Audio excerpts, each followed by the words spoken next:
Hello fellow crafters and paper artisans, it's Chandra with Stockton Stuff, and it is Hump Day Handmade, where a group of crafters are making things from hand and showing you how to do it. So this is a tutorial video. If you would like to learn how to make this cute little card box and a card, however you want to describe it, then stay tuned for more.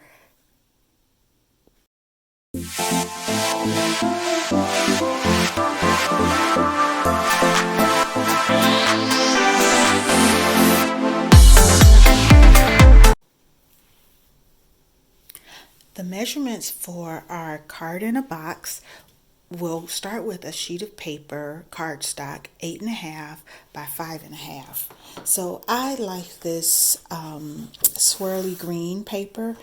I am going to use that, and I'm going to cut it down to, it is a 12 by 12, so I'm going to cut it down to 8.5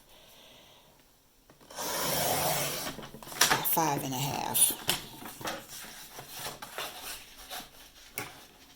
And I am using my Stampin' Up!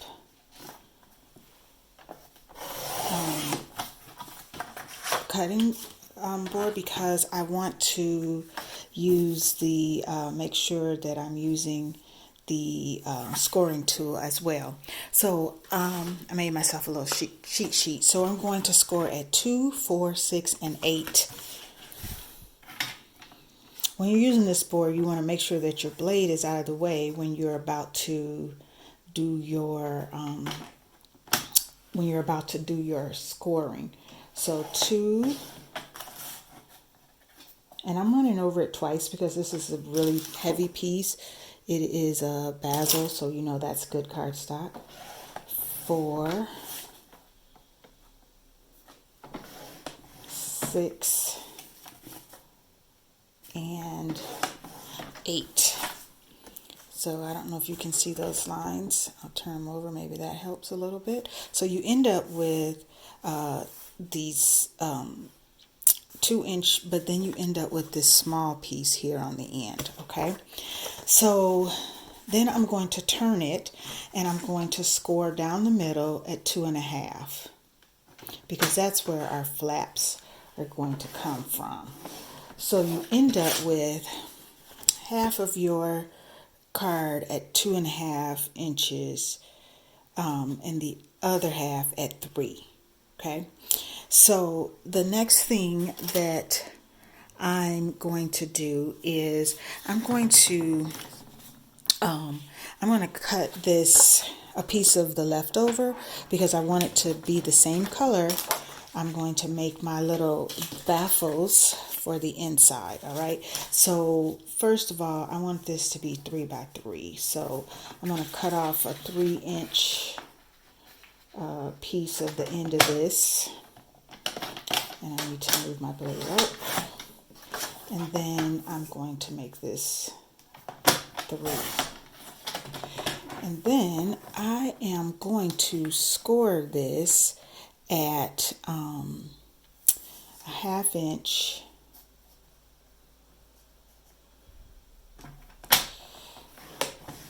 and flip it around and do another 1/2 inch, or I could have done 2.5. Either way. So you see my score lines are there on the side, but I'm going to cut this in half. So this is a 3-inch piece, so I'm going to cut it at 1.5, which basically is down the middle. All right. So I end up with 2 pieces like this. So I'm going to fold one of them up and get my bone folder and burnish it, because this is a heavy piece of cardstock, and I'm going to fold one of them down. So I'm going to have an up and a down for both of them. I'll grab this piece, one down and one up. And it doesn't matter, because normally this would be a solid paper, and it just needs to match your. Then I'm going to take a piece of score tape, and I'm going to put it on I want to make sure I'm putting this on the right places. I'm going to put it on the flaps that are folded. Let me say it that way. So I didn't show you that. So I did it there and here, because these are going to be the pieces that are going to get glued down. And then I'm going to do the same thing here. I'm going to put my adhesive here, there, and sorry if I'm out of frame, I got to do better about that, and here. Now I'm going to come back to my base. Now I know it's hard to see, so I'm going to go ahead and do some folding. I'm going to go ahead and fold my my score lines that I have here that are going to help me form my box so that you can see better what I'm going to do next. All right. And then I'll come back and burnish them later. So on my 2.5 inch ones, I'm going to, which are my shorter sides, I'm going to cut up, and I'll start on this end. I'm going to cut up to that middle score line that I did at the 2.5 inch. So I'm going to cut my flaps up to that point. I should have used my snip so I could be a little more precise in getting to that line. Make sure I'm there. When you really need to be careful, I always recommend a smaller scissor, although I'm not doing that in front of you right now. And then I am coming here. Now, remember we ended up with this little small piece. I'm going to cut that totally off. All right, so I'm coming here and I'm going up to that line. And then I'm going to come over to the top portion and I'm going to cut a diagonal, because that's going to end up being our little flap. So you're going to end up with this, and I'll fold on that line so you can see. Actually, I'm going to fold out so that you can see what we have here. Okay. So you're going to end up with this look. Okay. Then I'm going to take my, I'm going to get this out of the way. I'm going to take my double-sided tape again. Got my baffles everywhere. And I am going to put a piece there. Okay. So I put it there on that flap that we're going to use. All right, now here's the trickiest part of this project. I mean, literally, it's the trickiest part. Okay. So this, well, let me make sure I did that right. So these are my flaps. Okay. So I am going to take my my baffle, and I'm going to start with the flap that's up. All right. So make sure I'm in camera here. I'm starting with the flap that's considered my up flap. All right.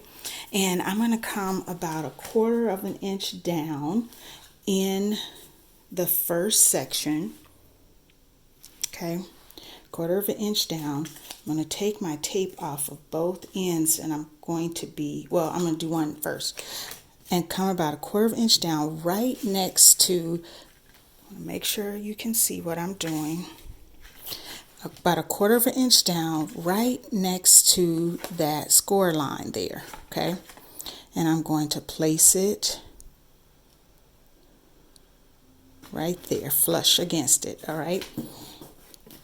And then I am going to take my other one, and I am going to do the same thing, and I'm going to place it really close, about 1/16 of an inch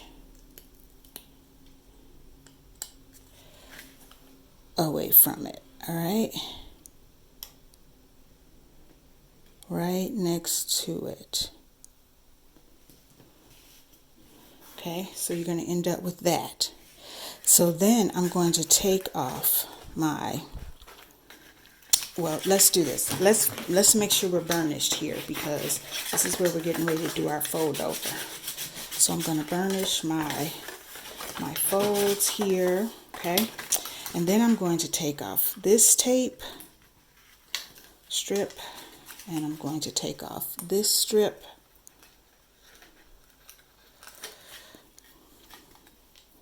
And I'm going to take off this strip. And now here's the tricky part. So all of this is going to fold in, okay? Make sure it's nice and flat. And I'm going to take the box, and I'm going to fold it over. Garnish. All right. And look at that. So there's my box. Now, I did a print on here, so they would be the outside of my box. And then that gives me room to decorate the inside. Now, because I have this left over, I could do that, but I think I'm going to do a different printed paper. So our next step is to decorate. Okay, so I already decorated and stamped and cut out my gnomes from this collection, and I also did a couple of the words. Actually, I did all of those sentiments across the top, and then I cut them in white and stamped black. So I decided to go ahead and I just did some green distress ink on those to match my box. So I can't remember what the color is, but I can pull it later. Now, normally for your piece that's going to go in the back, and I should have said not to burnish this piece or fold it down, the back piece, and I'm choosing this as the back because of the that's where the connecting section is of the box. So we want to use that piece for our back layer. Now, normally the layer that we would use in the back of that would be a complementary color to the box, and it would be about 1 3/4 by 5 1/4.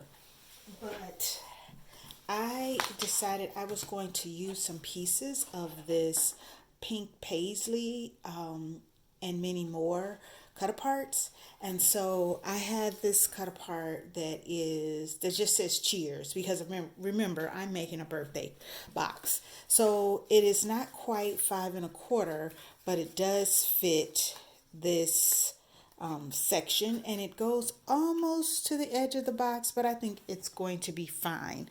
So I'm going to start there, and I'm going to use some wet glue. Also, I did like the back side of that because of the confetti, so I'm going to also use the back side of that for my flaps.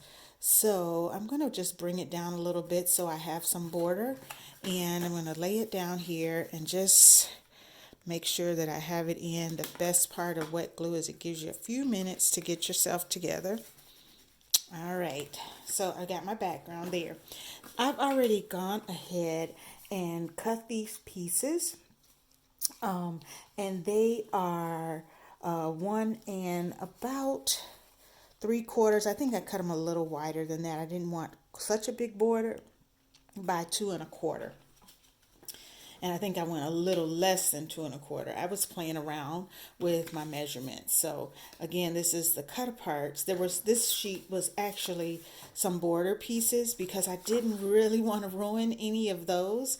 So I used the border piece, which was about the width that I needed. I didn't have to do a lot on there. So I am again going to use wet glue real quick to get these on.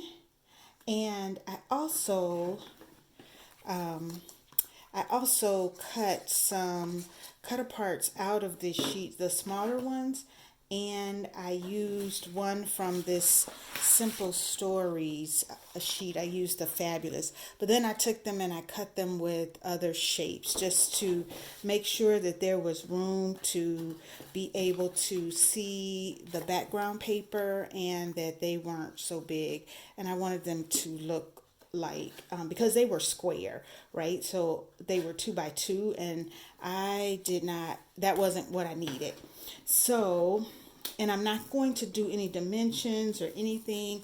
I have noticed, and I don't know if you guys are noticing this, but when I am doing dimensional cards, the post office is charging me 75 cents to mail. So I'm going to try my best to start keeping my cards a little flatter. So when if I do too many dimensions, I'm getting that upcharge, and I don't want that. Now this one was a little longer. My die was, what I was trying to do was the die was a little longer, so it kind of cut the top of that off. So guess what I did? I just cut a bow out of some glitter scraps, and I think I'm gonna put that one right in the front, so I don't throw anything away. I figure out a way to use it, right? So hopefully you are good about being creative and using your products and using what you have in your stash and not taking a mess up as something that's really messed up. Same thing happened here, but I've decided that I think if I take it all the way to the edge, I like the way that looks. So I'm not going to worry about it, and I'm going to just take it all the way to the edge. Now, I have these sayings for the gnomes, and I think that what I'm going to do is put them around the outside of the box. And again, I'm not going to pop them up. I could do that, and honestly, I'm not actually mailing this one, so I could pop those up, and maybe I will. So I might change my mind on that.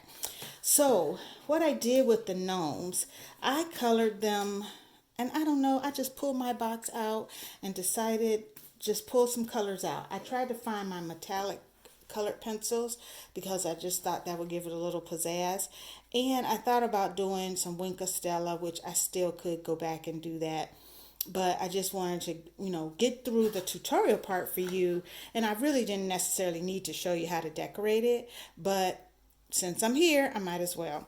So I just already put a little bit of tear tape on those, and just really on their feet, because they're going to kind of stand up out of the box, right? So I'm putting the tallest two in the back, and I think I'm going to do maybe the one with the greens, because that feels like it matches. And put my gnomes here. There we go. So there's my box that will fold and go in the and I like my cheers in the back. And so there we go.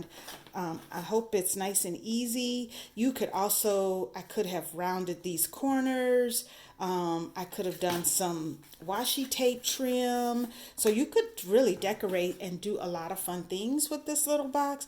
And my favorite part about it is that it fits in the regular, I think that's an A4 envelope. And that's my favorite part of the whole thing. So thanks for watching. Thank you.